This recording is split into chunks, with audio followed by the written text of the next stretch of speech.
Hoje, queridos, seria a live do nosso irmão presbítero Wagner, mas ele pediu para que a gente estivesse fazendo a live hoje no lugar dele, para ele atender um outro compromisso. Na semana que vem, nosso irmão vai estar trazendo a palavra para a igreja e como a gente sempre faz, um precisa do outro, a gente vai trocando, e ele pediu para a gente estar trazendo a palavra hoje, e com muito prazer a gente está aqui mais uma vez para trazer a palavra para os irmãos, né, para vivermos esse tempo, esse culto junto com os nossos amados nesta noite, amém? Então que Deus possa abençoar a vida de cada um dos irmãos, tá? Irmã Edelcia, paz, boa noite, boa noite. Sejam todos muito bem-vindos em nome de Jesus.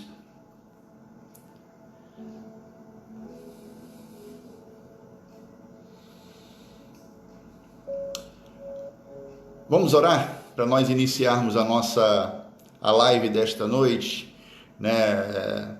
Que Deus possa nos abençoar, nos conduzir e falar ao coração da igreja, segundo tudo aquilo que Ele já colocou no nosso coração também, tá bom?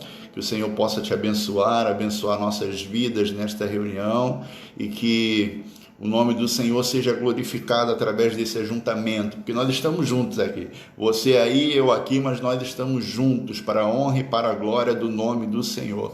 E Deus há de abençoar esse tempo em que nós estamos aqui reunidos para glorificar o nome dEle, para falar das coisas que são concernentes ao seu reino, e certamente Ele vai nos abençoar, tá bom?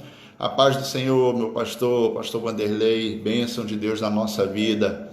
Deus abençoe, meu pastor. Deus abençoe tua vida. Vamos orar? Senhor Jesus, nós te somos gratos e a ti bendizemos porque o Senhor é bom. Queremos louvar o teu nome, ó Pai, e te glorificar porque o Senhor tem abençoado nossas vidas, tem abençoado nossa igreja, a nossa congregação ali em Campo Grande, a nossa congregação lá em Carira, em Palmas. O Senhor tem feito maravilhas no meio de nós. Louvado seja o teu nome, porque o Senhor nunca apartou de nós a tua poderosa mão e continua nos abençoando. Pedimos que o Senhor esteja conosco nesta live, conduzindo a palavra, conduzindo nossa mente, nosso coração, diante de tudo aquilo que o Senhor já trouxe a nós. Fala conosco, Paizinho querido, fala com a tua igreja, segundo aquilo que o Senhor tem preparado para cada um de forma singular. O Senhor tem esse poder, o Senhor é o todo-poderoso de nossas vidas.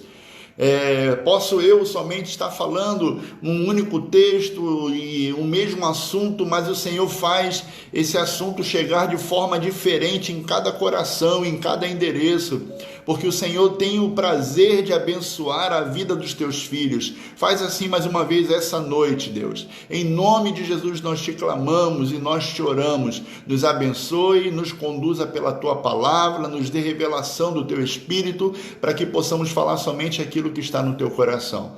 Nos abençoe. Em nome de Jesus nós oramos agradecidos. Amém e amém. Amém. Queridos, nós queremos compartilhar com os irmãos nesta noite acerca de algo que Deus tem, que nós temos visto acontecendo no meio de toda essa pandemia, e tem uma frase muito interessante que é dita, né, que vem sendo vinculada diante desse cenário da pandemia, que você já deve ter escutado essa frase alguma vez, ou no jornal, ou pela mídia impressa, pela mídia televisiva, pela mídia de rádio, né? Que agora nós estamos vivendo um novo normal. É uma frase comum que estão falando aí, porque a sociedade meio que está impondo um modo de vida diferente, e de fato as coisas estão acontecendo diferentes. Talvez você nunca tenha tido uma experiência de comprar pela internet, mas pelo advento da pandemia, talvez você tenha começado a comprar pela internet. E aí eu acho que você talvez tenha tido uma boa experiência, você vai continuar comprando. Isso vai ser uma coisa nova que vai fazer parte da tua vida em decorrência da pandemia. Talvez você tenha aderido à ideia dos mercados, e é uma ideia sensata, digamos assim, de que não precisa mais ir a família toda no mercado. Vai só o marido ou vai só a esposa, deixa as crianças em casa, deixa os mais idosos em casa e vai só os mais novos para poder evitar a aglomeração e a exposição. Isso é um novo normal. O tal do fique em casa, que é uma frase que é a mais falada de todas, né? Que há de se ter sabedoria para se resguardar, né? Eu vou na rua, segunda-feira eu volto a trabalhar, mas eu levo álcool em gel, eu toco alguma coisa, eu saio de algum lugar, eu lavo as minhas mãos com álcool em gel, eu chego em algum lugar, eu lavo as minhas mãos com álcool em gel. Isso é o novo normal, né? As coisas novas que, entre outras, né, que chegaram para nós agora com essa questão toda da pandemia. Mas eu gostaria de te provocar ainda neste período de pandemia em que nós já falamos sobre este assunto, para que você, além dessas novidades que você trouxe para a tua vida, impostas pela pandemia, que você traga para a tua vida também um novo tempo com Deus. Que você tenha uma nova experiência com o Senhor. Né? Não começar do zero, porque não dá para você desaceitar Jesus e aceitar de novo para ter uma nova experiência. Não, a partir de agora, você que é salvo em Cristo Jesus, né, deseje ter uma nova experiência com Deus, uma nova forma de vida na presença do Senhor, né? Observando a palavra, observando os preceitos de Deus, mas com mais intensidade, com mais devoção, com mais entrega, algo novo de Deus para nossas vidas. E amados, para que a gente possa viver verdadeiramente coisas novas de Deus na nossa vida, um tempo novo de Deus para a nossa vida, a gente precisa ter coragem, sabia? A coragem tem que ser uma companheira nossa na nossa caminhada. Verdadeiramente precisamos ter coragem para viver o novo. E o que você precisa para viver algo novo de Deus? E agora olha o tempo do ano de 2020 que nós já estamos. A gente já está chegando, já chegamos na verdade na segunda quinzena do mês de setembro, que é o mês 9. Mês 9. Praticamente só faltam 3 meses para acabar o ano de 2020. Com toda essa situação, com toda a pandemia, com tudo que aconteceu durante esse período, o tempo passou pelos nossos dedos e a gente nem viu. Mas ainda faltam 3 meses para acabar o ano. Eu quero te desafiar a você buscar viver experiências novas com o Senhor. E como eu disse, para que isso possa acontecer, você precisa ter coragem.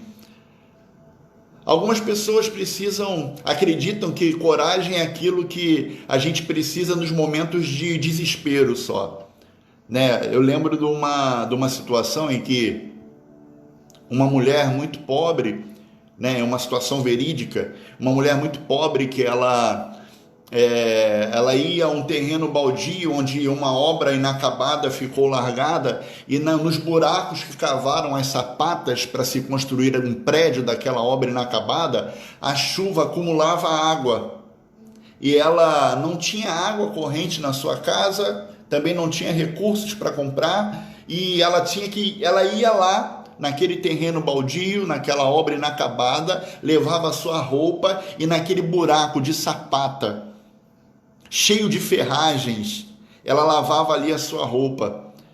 E ela tinha que levar os filhos, porque não tinha como deixar os filhos em casa, então ela levava os filhos para poder acompanharem ela naquele trajeto, naquele dia e coisa e tal. Sendo que certo dia, um dos filhos dela, o menorzinho de todos, caiu dentro de uma daquelas sapatas.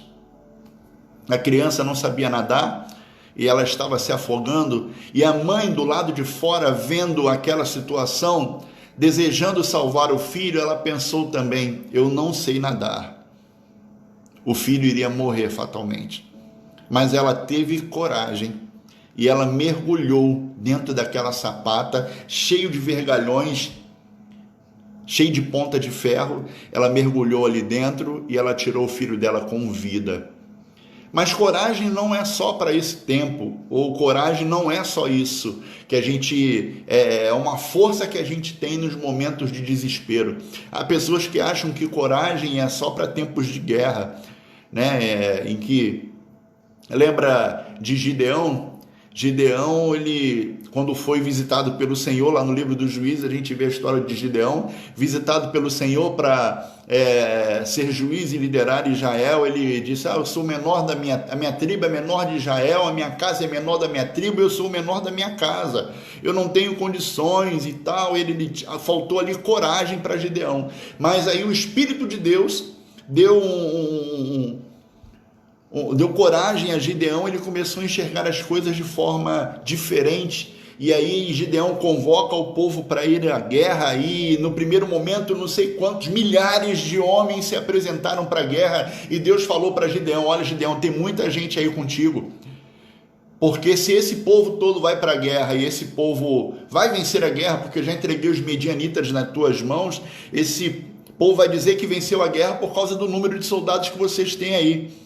Manda aí para casa todos aqueles que estão com medo, todos os tímidos e covardes. E aí não sei quantos milhares de homens abandonaram Gideão e voltaram para casa, pela ausência de coragem. Mas tem pessoas que acham que coragem é só para tempo de guerra, mas não é. Pessoas que acham que a coragem é para ser usada em momentos dramáticos da nossa vida e tal. Mas eu preciso te dizer, meu amado, que nesta noite eu queria compartilhar com você que coragem não é uma das virtudes que você precisa ter. Na verdade, coragem é uma virtude que você precisa ter em todas as outras virtudes que irão te levar a se comportar da maneira certa em momentos decisivos para você viver o novo de Deus na tua vida. Ou seja, em todo momento você tem que ter coragem, em todo momento você precisa ser corajoso. Se você quiser viver coisas novas, se você quiser sair da morosidade que às vezes a nossa vida se encontra, tanto a nossa vida profissional, a nossa vida de relacionamento sentimental, e principalmente na nossa vida espiritual. A gente precisa de coragem, ousadia. Você precisa ser corajoso em todo o tempo, mesmo que você não queira. Muitas pessoas desejam ser muitas coisas, mas não mudam o que fazem todos os dias para serem aquilo que elas gostariam de ser. Fazem as mesmas coisas todos os dias e querem mudança.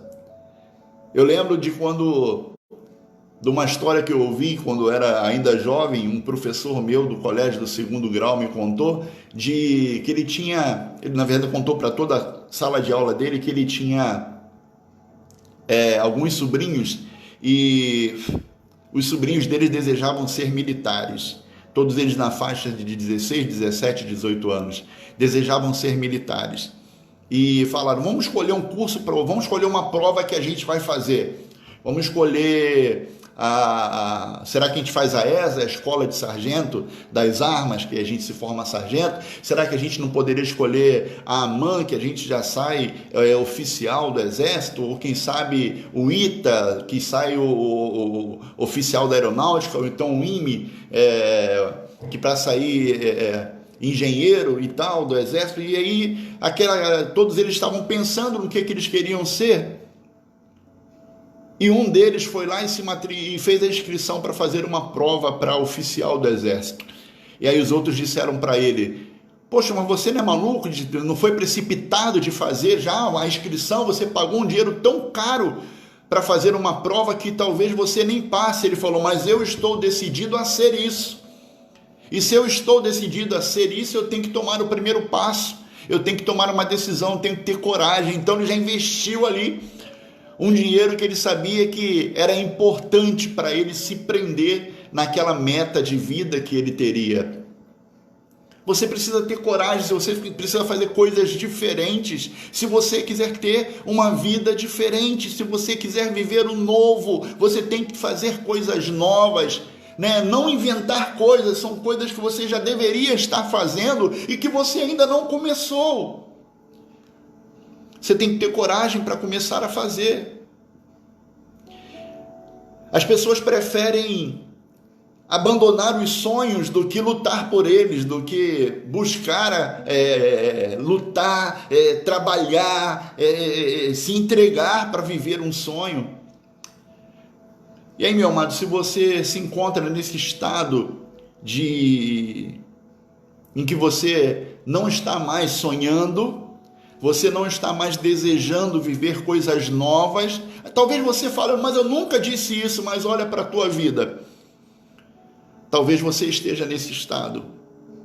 O tempo está passando, as coisas estão acontecendo ao seu redor e nada de novo acontece na tua vida. A gente precisa entender o que a gente está deixando de fazer, porque enquanto a gente não estiver fazendo, a gente está perdendo muita oportunidade, várias oportunidades de sermos abençoados por Deus. Deus já tem coisas maravilhosas preparadas para nós. Deus tem bênçãos reservadas para nós. E a gente não está vivendo porque a gente não está buscando viver diferente. Hoje eu gostaria de te dar algumas dicas que talvez sejam úteis para você e que você vai entender o que você precisa fazer para viver algo novo de Deus na tua vida. E para isso eu gostaria de exemplificar através da vida de um grande homem de Deus, um homem de Deus da Bíblia, que precisou ter muita coragem para viver o novo de Deus na sua vida. O nome dele era Neemias, o reconstrutor. Esse grande homem de Deus viveu um tempo completamente diferente daquilo que ele estava acostumado a viver na sua vida com Deus, porque ele teve coragem para viver o novo de Deus. Então, para isso eu gostaria que você abrisse a tua Bíblia comigo, no livro de Neemias, capítulo 1, versículo de 1 a 4, e aí mantenha a tua Bíblia aberta, porque depois a gente vai pular do versículo 4 para o versículo 11, e depois a gente vai para o capítulo 6, versículo 15, tá bom? Neemias capítulo 1, do versículo 1 ao 4, está escrito assim: as palavras de Neemias, filho de Acalias, no mês de Quisleu, no 20º ano, enquanto eu estava na cidade de Suzã, Anani, um dos meus irmãos, veio de Judá com alguns outros homens, e eu lhes perguntei acerca dos judeus que restaram, os sobreviventes do cativeiro, e também sobre Jerusalém. E eles me responderam: aqueles que sobreviveram ao cativeiro estão lá na província, passam por grande sofrimento e humilhação. O muro de Jerusalém foi derrubado e suas portas foram destruídas pelo fogo. Quando ouvi estas coisas, sentei-me e chorei. Passei dias lamentando, jejuando e orando ao Deus dos céus. Versículo 11 do capítulo 1. A oração de Neemias. Ah, Senhor, que os teus ouvidos estejam atentos à oração deste teu servo e à oração dos teus servos que têm prazer em temer o teu nome. Faze que hoje este teu servo seja bem-sucedido, concedendo-lhe a benevolência deste homem. Ele falando a respeito do rei Artaxerxes. Aí no capítulo 6, versículo 15, vamos dar um pulo lá para frente, capítulo 6, versículo 15 de Neemias. Acabou-se, pois, o muro no dia 25 do mês de Elul, em 52 dias. Eu não sei se você sabe o contexto da vida de Neemias, mas Neemias ele era copeiro, era um serviçal que servia ao rei Artaxerxes. Mas o mais interessante que da vida de Neemias, ele era copeiro e num curto período de tempo ele virou governador. De copeiro a governador. Aí você vai me dizer, como assim um homem de copeiro ele foi até governador? Como ele se transformou num governador sendo ele um copeiro? Isso aconteceu, meu amado, porque ele teve coragem para viver o novo de Deus na vida dele. Ele decidiu mudar a história da sua vida e teve princípios em Deus, princípios de Deus para fazê-lo.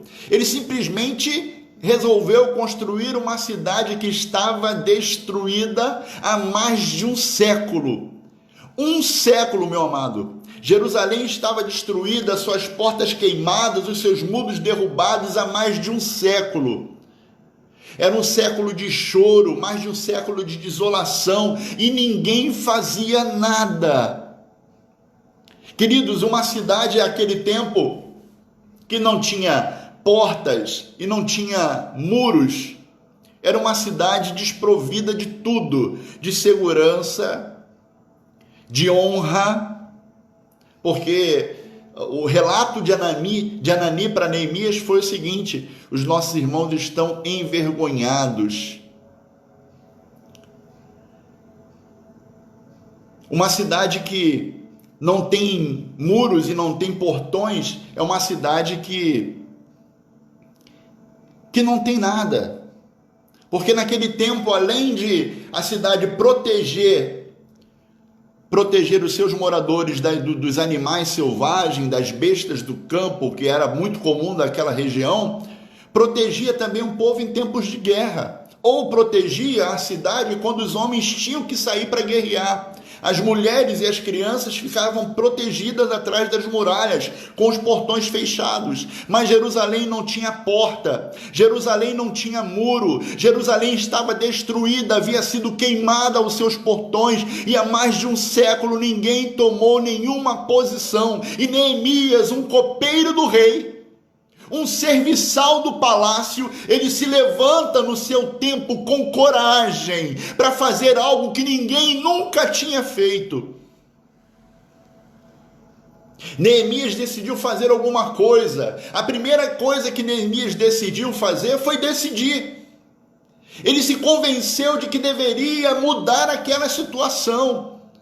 Amados, diga a você mesmo que está cansado de viver uma vida fria espiritual, que está cansado de viver na mesmice espiritual, que está cansado de viver um dia após o outro, não tem experiências com Deus, você não vê crescimento na tua vida espiritual. Diga a você mesmo: eu decido nesta noite mudar a situação da minha vida espiritual com Deus. Eu decido mudar hoje a minha vida com Deus, o meu caminhar com o Senhor. Senhor, me dá coragem para viver coisas novas na tua presença.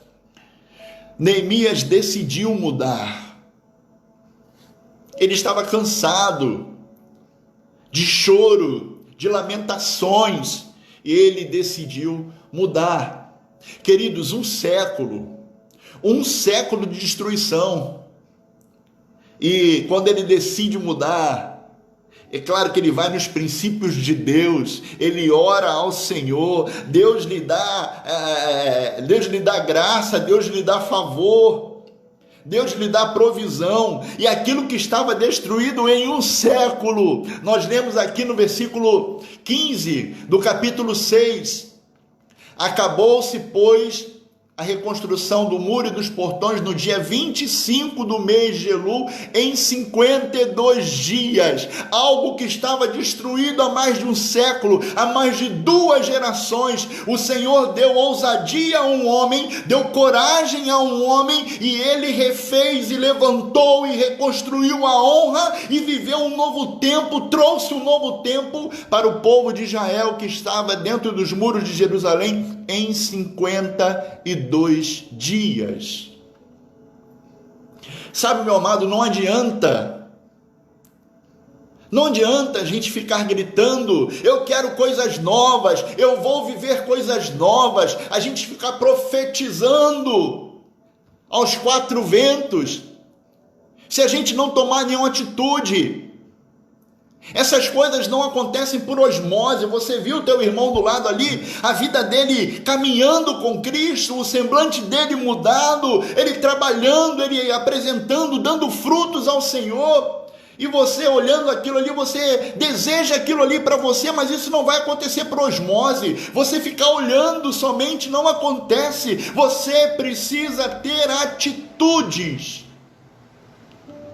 Então vamos ver, amados, pela vida de Neemias, algumas atitudes que você precisa ter para o novo se tornar alguma coisa real na sua vida. O novo não viver só no teu pensamento, o novo não existir só no papel, nos teus projetos, mas o novo verdadeiramente se concretizar na nossa vida. Sabe, amados, a reconstrução dos muros de Jerusalém já estava no coração de Deus. Os profetas anteriores a Neemias, eles profetizaram a respeito deste tempo, do tempo da destruição, por causa do coração duro de Israel, porque o povo era um povo de dura cerviz, porque o povo era um povo idólatra, era um povo que voltava as costas para o Senhor profetizou a respeito da destruição de Jerusalém, de que não ficaria pedra sobre pedra, mas o Senhor também, através dos profetas, os profetas profetizaram a reconstrução do muro, ou seja, já havia um plano de Deus. Deus já tinha um plano para que o muro fosse reconstruído. Por causa do muito grande amor de Deus, ele viria ao seu tempo reconstruir os muros de Jerusalém. Mas isso, meu amado, também diz respeito às nossas vidas. Lembra do dia em que tu se converteu ao Senhor? Daquele tempo em que você era motivado, estava motivado. Lembra daquele tempo que você tinha um brilho no olho? Lembra daquele tempo em que você tinha um sonho de ganhar toda a tua casa, toda a tua família, os teus amigos para Jesus? Você não perdia um trabalho na igreja? Você era assídua? Você frequentava a igreja com prazer? Mas com o tempo, isso foi ficando para trás, as coisas foram esfriando, os sonhos coloridos foram ficando em preto e branco, tudo se perdeu no meio do caminho, ficou tudo para trás, destruído como os muros de Jerusalém e as portas de Jerusalém que ficaram queimadas. Mas se havia uma profecia para a destruição, havia uma profecia para a reconstrução. Se aconteceu na tua vida de algumas coisas se perderem no meio do caminho, se aconteceu na tua vida de as coisas esfriarem no teu coração, da tua fé esmorecer, queridos, em nome de Jesus, chegou o tempo agora do renovo, da reconstrução da fé, de restabelecer um novo tempo com Deus, uma caminhada de fé, uma vida com propósito diante do Senhor. Para isso acontecer, meu amado, tu precisa ter atitude, tu precisa mudar as tuas atitudes. Quais foram as atitudes que Neemias tomou? Quais as decisões tomadas por ele para que ele vivesse esse tempo, o tempo do novo de Deus? Primeiro, você precisa acreditar que vai acontecer, amém? Você pode dizer amém aí na sua casa? Amém? Você pode acreditar, acredite que algo novo vai acontecer. Meu amado, a fé é imprescindível para a gente viver coisas novas. Acreditar é o primeiro passo de que nós vamos viver o novo de Deus, que eu vou viver um novo tempo de caminhada com Ele, que eu vou viver um novo tempo e a glória da segunda casa vai ser maior do que a primeira. Em nome de Jesus.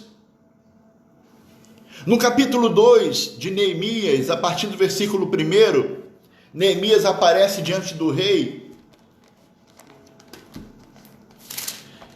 Capítulo 2, versículo 1. No mês de Nissan,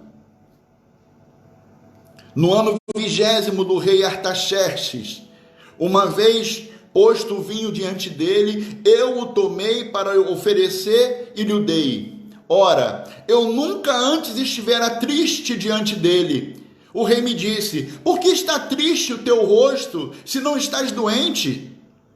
Tem de ser tristeza do coração. Então temi sobremaneira e lhe respondi: viva o rei para sempre. Como não me estaria triste o rosto se a cidade onde estão os sepulcros dos meus pais está assolada e tem as portas consumidas pelo fogo? Dize-me, ó rei, que me pedes agora? Então orei ao Deus dos céus e disse ao rei: se é do agrado do rei, e se o teu servo acha mercê em tua presença, peço-te que me envies a ajudar a cidade do sepulcro dos meus pais, para que eu a reedifique. Amados,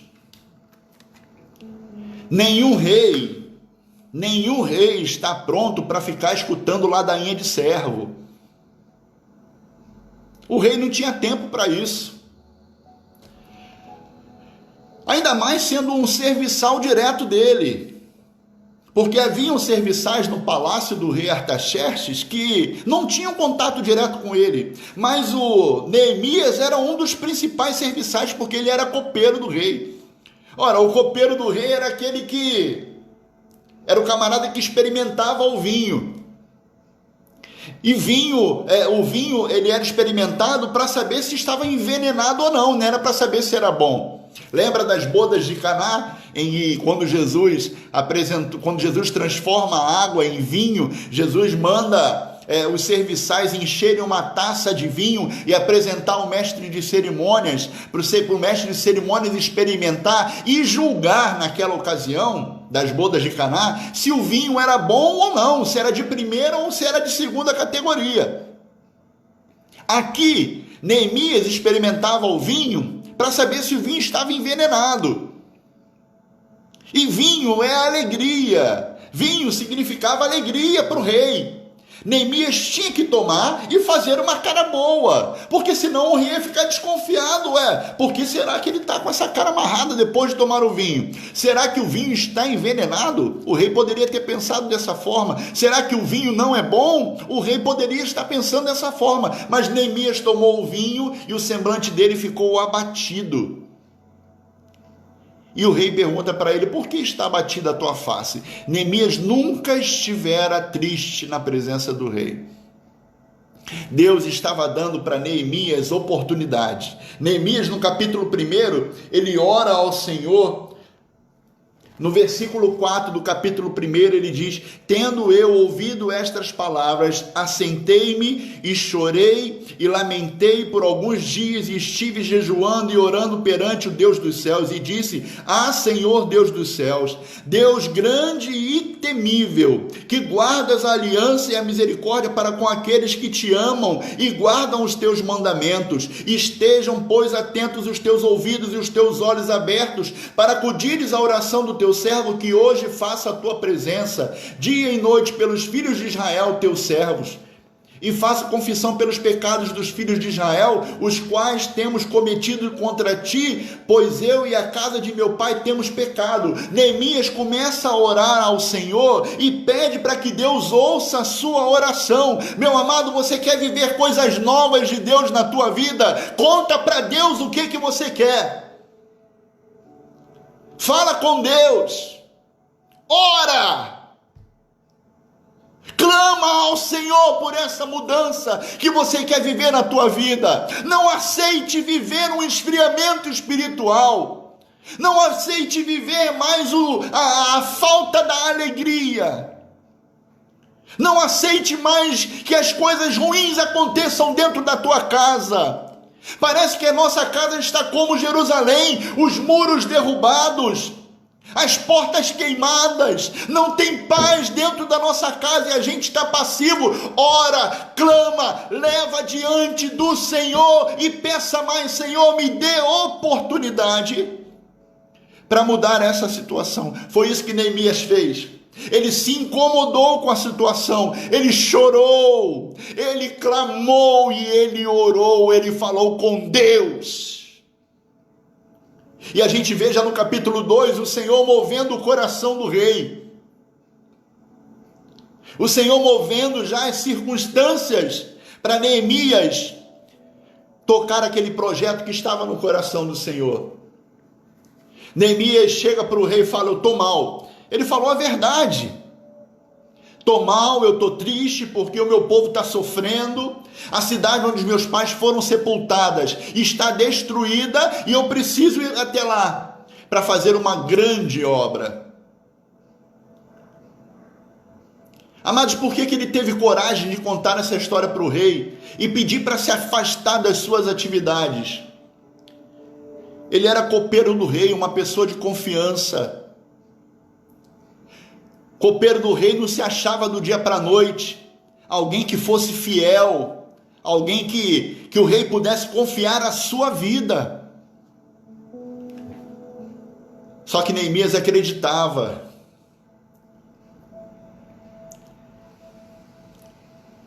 Acreditava em quê?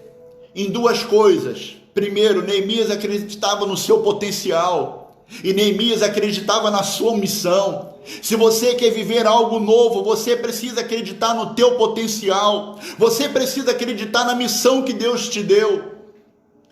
Na missão que você deve cumprir. E deixa eu te falar, quando eu falo, meu amado, do teu potencial, eu não estou falando que tu é uma estrela de Hollywood, não. Eu não estou falando da filosofia humanista que é pregada por muitos, que põe um homem no centro do universo para ser servido pelo Senhor. Eu estou falando para você acreditar naquilo que Deus colocou dentro de você, naquilo que Deus te deu, o potencial que o Senhor te deu. Ele tem coisas grandes para realizar através da tua vida. Neemias sabia disso e Neemias acreditou. Tanto acreditou que foi ousado para pedir para o rei tudo aquilo que ele pediu. Ele, além de pedir afastamento do trabalho por um tempo, ele pediu carta para passar por território, ele pediu carta para pedir madeira, ele pediu carta para poder colher alimentos, ele pediu carta para uma opção de coisa. Para tudo que ele precisava. E sabe de uma coisa? O rei deu. Porque ninguém pode impedir os propósitos de Deus na tua vida, meu irmão. Ninguém pode impedir os propósitos de Deus de se cumprirem na tua vida.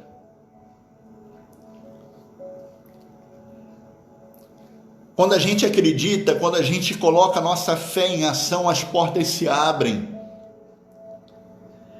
Às vezes a gente não está acreditando na gente.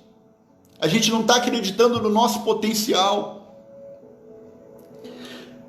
Eu me lembro do tempo do meu ensino médio, né? No tempo lá em que eu tinha meus 15 anos, quase 30 anos atrás, em que tinha uma febre nas escolas que era o tal do Estúdio Glamour. O que era o Estúdio Glamour? As adolescentes tiravam fotos glamourosas, tiravam fotos igual capa de revista, penteavam o cabelo, colocavam uma maquiagem, colocavam um frufru no pescoço, um chapéu diferente e fazia cada uma foto linda e maravilhosa, diferente daquilo que era a realidade do dia a dia. E diz a lenda que quando um dos pais pegou a foto da sua filha, que tiraram naquele modelo glamour, né? Talvez alguém que esteja aqui com a gente tenha tirado essa foto. Eu lembro que a minha irmã tirou foto do glamour, aquela foto que imita uma capa de revista, fica linda e maravilhosa como ela é. E aí o pai daquela adolescente pegou a foto e falou: meu Deus, como a minha filha está diferente aqui nessa foto. Como a minha filha está bonita. E ele parou para pensar e falou: não, ela não está, ela é. A minha filha é isso aqui, a minha filha é uma princesa. A minha filha é linda. Você é uma princesa de Deus. Você é um príncipe de Deus. Você é lindo e você é linda. Mas talvez você esteja vivendo dentro de uma caverna. E o Senhor está te chamando para fora. Deus está te tirando para fora nessa noite. Coragem, saia, vem para fora, deixa brilhar a luz de Jesus na tua vida. Tenha coragem, acredite no potencial que Deus colocou na tua vida. Eu gosto muito daquelas historinhas do céu, né? Historinhas são contos, né? Claro que são fictícios, mas diz uma historinha dessa do céu, que certo crente chegou no céu, e lá no céu ele foi apresentado ao apóstolo Pedro, ele perguntou para o apóstolo Pedro: apóstolo, quem foi durante todos os tempos o maior general? Quem era o maior líder de todos os tempos que poderia comandar um exército, que tinha capacidade para ganhar qualquer guerra? E aí o Pedro, olhando para o crente, disse para ele: ó, aquele irmão ali. E aí o irmãozinho que acabara de chegar no céu olhou para aquele que Pedro tinha apontado dele e disse: não, aquele ali eu conheço ele, aquele ali é seu fulano, ele era sapateiro lá perto de casa. Não, ele escolheu ser sapateiro, mas ele tinha o potencial de ganhar uma guerra. Você tem potencial na tua vida. Deus colocou coisas excelentes dentro de você: alegria, paz, mansidão. Vem para fora, saia da caverna, viva aquilo que Deus te chamou para viver. Neemias acreditava no seu potencial e Neemias também acreditava na sua missão. A missão não era qualquer coisa, a missão não era para ele, a missão era para engrandecer o nome do Senhor. Tem missões que parecem que são demasiadamente impossíveis. Alguns irmãos que estão aqui na live conhecem o pastor Gerson e a irmã Sônia, que é o pastor Gerson, é o pastor da igreja congregacional em Bela Vista, lá em Caxias. Por sinal, o pastor Gerson é um homem que marcou a minha vida, porque foi ele quem me batizou no dia 18 de dezembro de 1994. Então eu tenho um grande apreço, um grande carinho pela vida do pastor Gerson. O pastor Gerson, eu não me lembro exatamente o ano, início dos anos 2000, ele lançou um desafio para a sua pequena igreja de Bela Vista. Eu fui visitar a igreja de Bela Vista quando ele foi empossado pastor, que a gente tinha uma amizade muito próxima, a gente se falava muito, e ele convidou a minha família para estar indo na posse dele, né? E nós fomos. A igreja de Bela Vista era uma antiga garagem, era uma antiga oficina, numa antiga oficina mecânica. A gente, quando entrava na igreja, a gente ainda sentia aquele cheiro de graxa entranhado nas paredes. O local estava limpo, estava arrumado, eles haviam pintado, haviam arrumado aquilo tudo, mas ainda era uma oficina, pelo cheiro, pela lembrança que trazia. E aí eles decidiram se mudar dali, e o pastor Gerson desafiou a igreja: vamos comprar aquele terreno que é 2 quarteirões à frente da gente aqui, um terreno de esquina que tem ali, o pessoal joga lixo, é um terreno muito grande. Eu acho que se a gente procurar o dono do terreno, a gente pode comprar o terreno. E a igreja se motivou: opa, então vamos. Poucas pessoas, umas 30 pessoas, eu acho que se muito 30 pessoas, decidiram em assembleia que iriam procurar o dono do terreno, iriam comprar aquele terreno da esquina, onde hoje inclusive está construída a igreja. E aí, depois de muito procurarem, encontraram o dono do terreno. O pastor Gerson encontrou o dono do terreno junto com o presidente de patrimônio da igreja, foram a uma reunião, marcaram com ele uma reunião e foram lá para apresentar uma proposta, ou para ouvir do dono do terreno qual é a proposta para vender aquele terreno da esquina, que era um terreno muito grande, né? Eu não tenho noção exata de terreno, mas era aproximadamente uns 25 metros de frente com 50 de profundidade, um terreno muito bom. E eles foram lá desejosos de comprar aquele terreno. E aí fizeram uma reunião com o dono do terreno e voltaram trazendo a notícia da igreja, para a igreja. Assembleia de membros, vamos falar para a igreja o que a gente conversou com o dono do terreno. Olha, conversamos com o dono do terreno, ele está disposto a vender o terreno. Essa é a boa notícia. Na verdade, ele falou para a igreja: tenho 2 notícias, uma boa e uma ruim.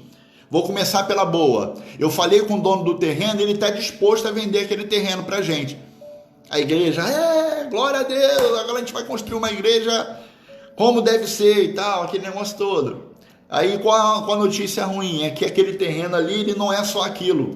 Aquele terreno, ele compõe todas aquelas casas que estão do lado do terreno, de um lado até o outro da rua, e aquele campo de futebol, onde tem uma quadra de futebol society, também pertence ao terreno. Ele falou que só vende tudo. Ele não vende só aquele lotezinho que a gente está querendo. Ou compra tudo ou não compra nada. Aí todo mundo, não fiquem tristes. A gente vai comprar. Meu Deus do céu, parecia uma coisa impossível. Parecia alguma coisa que era intangível. Mas havia uma missão por trás disso. Tinha um propósito por aquilo. E aí o pastor e foram lá e negociaram com o dono do terreno, né, mensais, e a cada 6 meses tinha que dar uma intermediária muito alta, e a igreja fez eventos, vários jantares, vários almoços, e fizeram campanha, e fizeram isso, e fizeram aquilo. Meus amados, eles compraram um quarteirão. Foram para comprar um terreno e compraram o quarteirão que tinha um campo de futebol e não sei quantas casas. É isso que acontece quando nós acreditamos na missão que Deus tem para a nossa vida. É isso que acontece quando Deus nos dá uma visão e nós acreditamos no potencial que Deus coloca na vida da gente, para a gente cumprir a missão que Ele nos deu. Deus deu potencial a cada um de nós. Você tem um potencial de Deus e você tem uma missão de Deus na tua vida. E você precisa cumprir isso. Neemias, ele era copeiro e virou um governador. Ele virou governador de Jerusalém. Então, ele nasceu para ser uma coisa e viveu outra. A gente não pode aceitar ficar vivendo menos daquilo que é nosso potencial. A gente pode buscar mais no Senhor. Devemos buscar mais no Senhor. Eu me lembro eu tenho uma experiência comigo de trabalho, que eu era supervisor no ano de 2006, lá na empresa que eu trabalho até hoje, vou fazer 20 anos. Eu era supervisor e eu tinha um chefe muito exigente. O chefe do meu chefe, na verdade, ele era uma pessoa muito, mas muito exigente, a ponto de, às vezes, ser grosso com as pessoas. E eu tive uma oportunidade com ele de sair para visitar alguns clientes, e no meio do dia a gente parou para almoçar, e ele falou para mim assim: Cocino, você acha que eu sou uma pessoa muito exigente? E eu disse para ele: acho. Eu tenho certeza que você é uma pessoa muito exigente. E se você me der liberdade para falar, eu vou falar. Eu acho até que você é mais do que exigente. Às vezes você perde um pouco a razão e você machuca as pessoas. Ele disse: mas eu cobro vocês enxergando o melhor que vocês têm para dar. Você é hoje um supervisor, mas eu enxergo que você pode ser um gerente, então eu vou cobrar você como um gerente. E eu tomei aquilo para mim, sabe? Eu tomei aquela palavra dele para mim. Ele enxergou em mim uma coisa que eu não via. Ele viu o potencial que eu tinha e ele me cobrava segundo aquele potencial que ele via em mim. E aconteceu que depois daquela conversa que a gente teve, ele saiu de férias. E quando ele saiu de férias, ele virou para o meu chefe e falou: olha, eu vou deixar a unidade na tua mão. Você vai tomar conta de toda a unidade. Eu vou ficar fora 10 dias. As férias dele eram de 10 dias. Eu vou ficar de fora 10 dias. Eu vou para o exterior, vou para a Califórnia. Eu vou ficar sem contato. E tudo que acontecer aqui, você é responsável. Ele falou para o meu chefe. Só que o meu chefe também estava de férias marcadas. E o meu chefe virou para mim e falou: Cocino, estou saindo de férias. Vou para Minas Gerais. Se acontecer alguma coisa, você me liga. Na minha ausência, você é o responsável por toda a unidade. 600 pessoas. E aí aconteceu que no meio das férias dos dois, eu estava de frente daquela unidade, um supervisor de vendas. Aconteceu um problema fabril do principal produto da companhia, faltou e o mercado estava desabastecido. E a gente tem alguns clientes chaves, quem trabalha com venda sabe como é que funciona isso.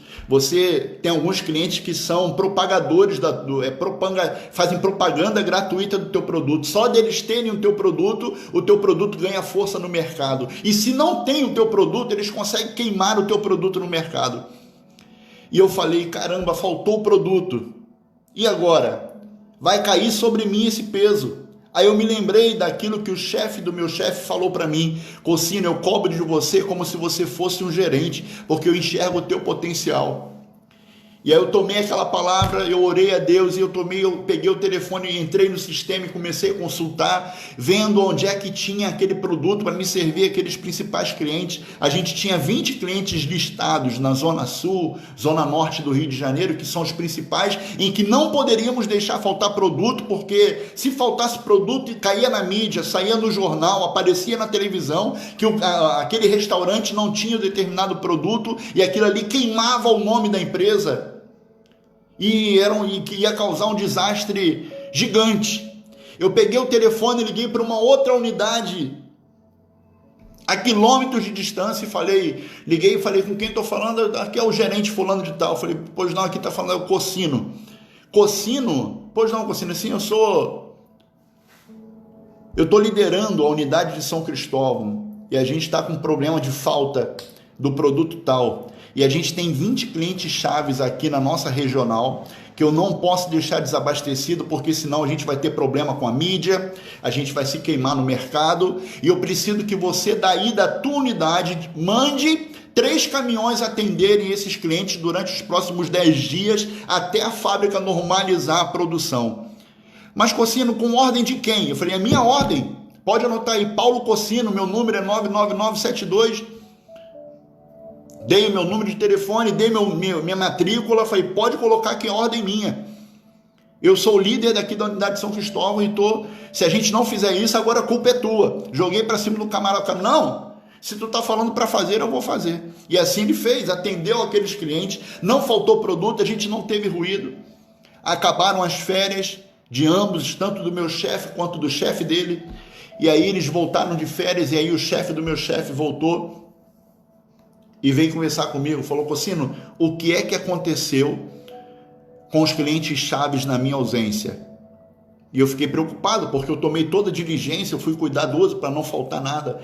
Eu disse ao Ricardo Targino, o nome dele, Ricardo, você me desculpa, mas eu tomei a autoridade que estava sobre mim, eu liguei para a fábrica de Campo Grande e mandei atender os clientes por lá, para não faltar produto. Ele disse: quem mandou você tomar essa atitude? Eu falei: você.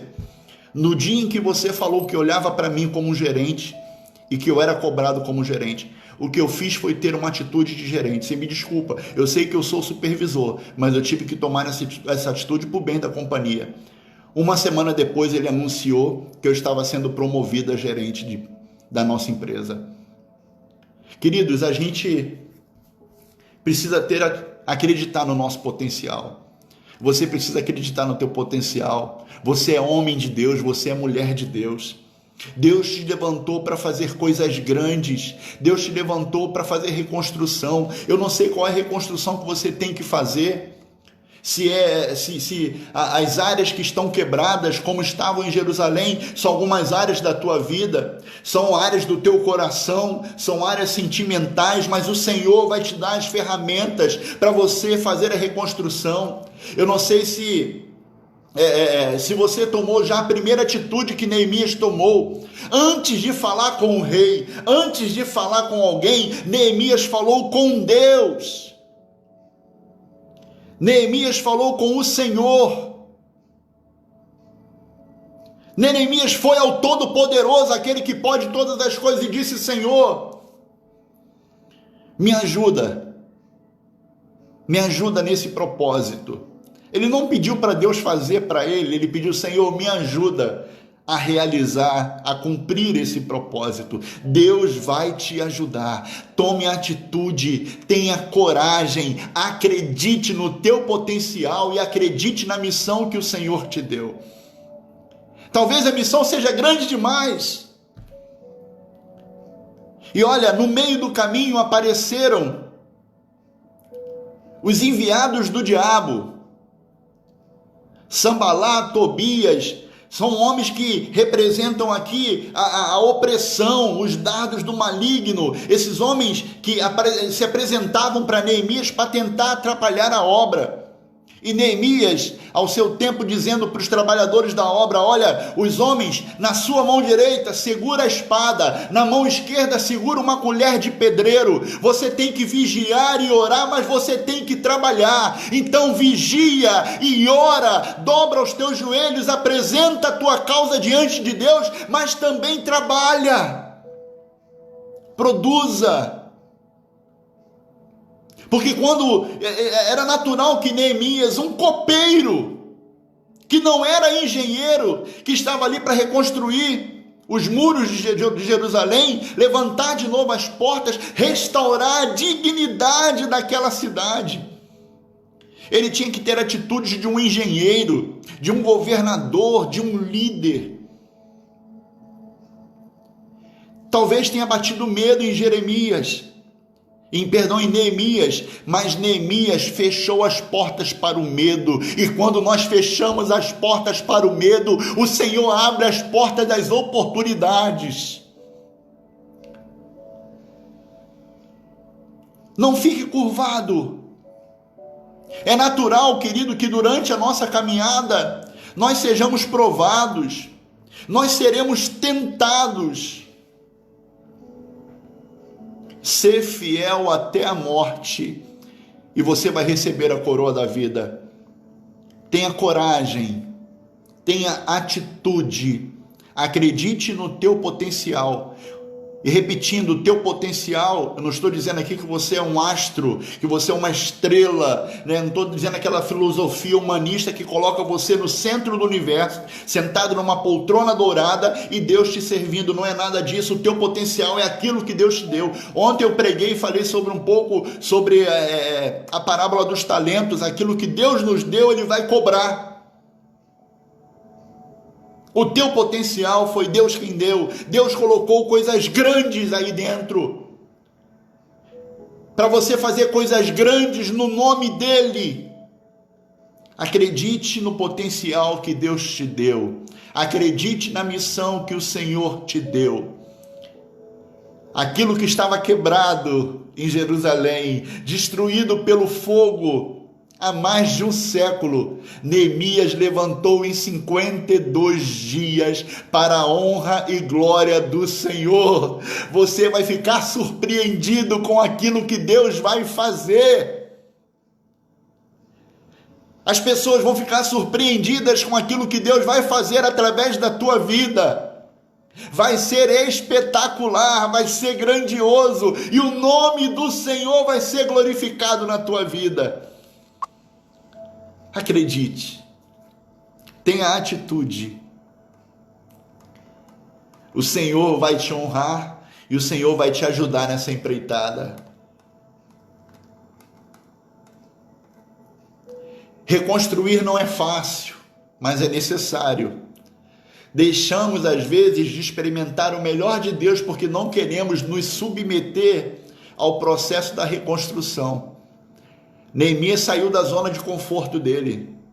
Olha que coisa mais maravilhosa do mundo. A única tarefa que ele tinha era experimentar a bebida do rei. De manhã, de tarde, de noite, nas festas, ele se encostava no rei. Segurança, comida, bebida, tudo que era uma zona maravilhosa para se estar. Enchiam a taça de ouro dele, ele bebia e dizia para o rei: ó, manda ver. Era mamão com açúcar. É claro, tinha o risco de morrer, né? Mas ele preferiu sair daquela zona de conforto. Viver o novo, às vezes, a gente vai ter que pagar um preço. Será que você teria coragem de pagar um preço para ver uma área da tua família, da tua vida reconstruída? Talvez você seja uma pessoa marcada por traumas, por dores, mas você pode reconstruir a tua vida. Pessoas que sofrem de enfermidade, pessoas que sofreram perdas, pessoas que que foram destruídas por verem a sua família desintegrada, pessoas que perderam esperança. Existem um sem número de coisas que a gente precisa reconstruir. Para a gente reconstruir pelo poder da fé, identifique as áreas que estão quebradas na tua vida, querido. Compartilhe tudo com Deus. Assuma a sua parcela de responsabilidade na reconstrução disso. Não delegue para o outro aquilo que você tem que fazer. Não desista mesmo quando estiver diante de uma forte oposição. Conte com o maior de todos os aliados. O Espírito Santo de Deus está contigo e ele vai te fazer vencedor. Confie e descanse na soberania de Deus, que Deus vai fazer algo maravilhoso através da tua vida, em nome de Jesus. Descansa no Senhor e espera nele, porque ele vai satisfazer os desejos do teu coração. Vamos confiar, vamos descruzar os braços, vamos colocar a mão na massa. Deus vai fazer coisas grandes e você vai se apresentar para o teu pastor, vai se apresentar na tua igreja dizendo: pastor, conta comigo, pastor, deixa eu trabalhar, tem lugar para mim aí? Aleluia, aleluia, pelos olhos da fé a gente já pode ver isso acontecendo, amém? O Senhor é contigo, o Senhor está com você. Então seja corajoso, seja corajosa, em nome de Jesus, e Deus vai te dar a vitória. Vamos orar? Curva a sua cabeça e vamos falar com Deus. Paizinho querido, nós queremos louvar o teu nome e te bendizer porque o Senhor é bom. As suas misericórdias duram para sempre e elas são a causa de nós não sermos consumidos. Obrigado, Senhor, porque o Senhor acredita em nós mais do que nós mesmos. Quando daquele convite para Gideão, para liderar um exército, para libertar Israel do poder dos medianitas, para libertar Israel e vencer aqueles povos, e Gideão disse: a minha família, a minha tribo é menor de Israel, a minha família é menor da minha tribo, a minha casa é menor da minha família, e eu sou o menor de todos. Senhor, quantas oposições nós colocamos para o teu agir na nossa vida, para o Senhor cumprir as coisas grandes como o Senhor fez com Gideão, como o Senhor fez a Neemias. Deus, nós estamos aqui, Senhor. Espírito Santo de Deus, nos dê essa coragem. Afirma no nosso coração as coisas que o Senhor já nos deu, os dons, os talentos que nós temos na nossa mão para te servir, Senhor. Nos ajuda, Paizinho querido, nos dá visão, permita-nos enxergar da forma como o Senhor vê,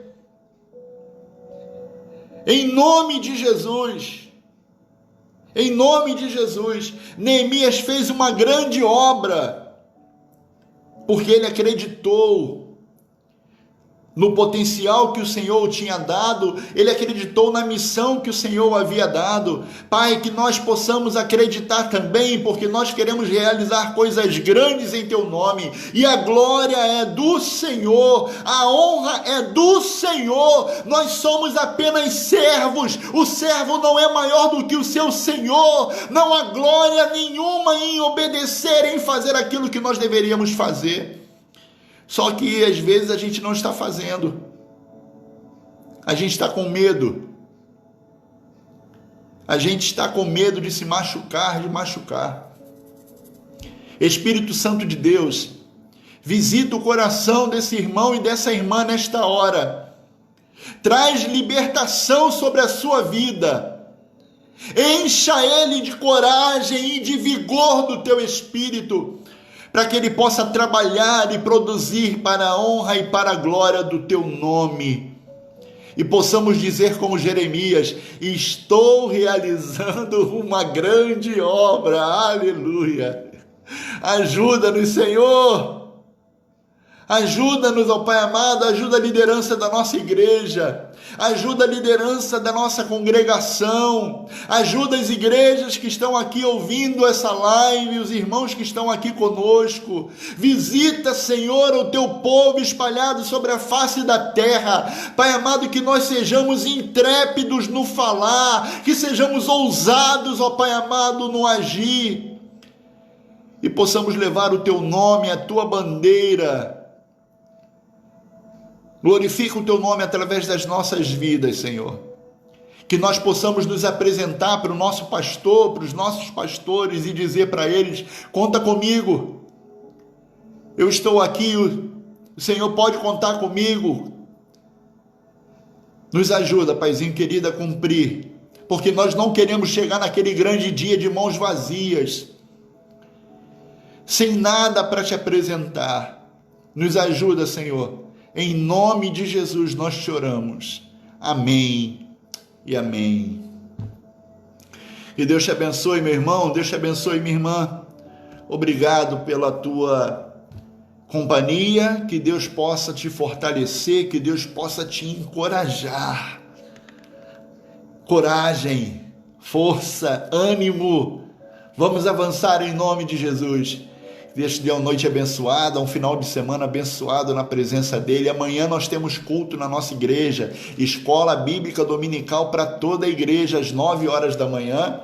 E amanhã, a partir de amanhã, o nosso culto é às 18h30, ok? 18h30 o culto, voltando ao horário das 18h30, ainda com 1 hora de duração, tá? Então amanhã nós teremos o culto noturno, o culto da noite, às 18h30, tá bom? Deus te abençoe, Deus te fortaleça, né? Que Deus possa resplandecer o seu rosto sobre ti e tenha misericórdia de ti, né? Vai nessa força que o Senhor é contigo, varão e varoa valorosa do Senhor. Um abraço a todos, uma boa noite. Beijo no coração.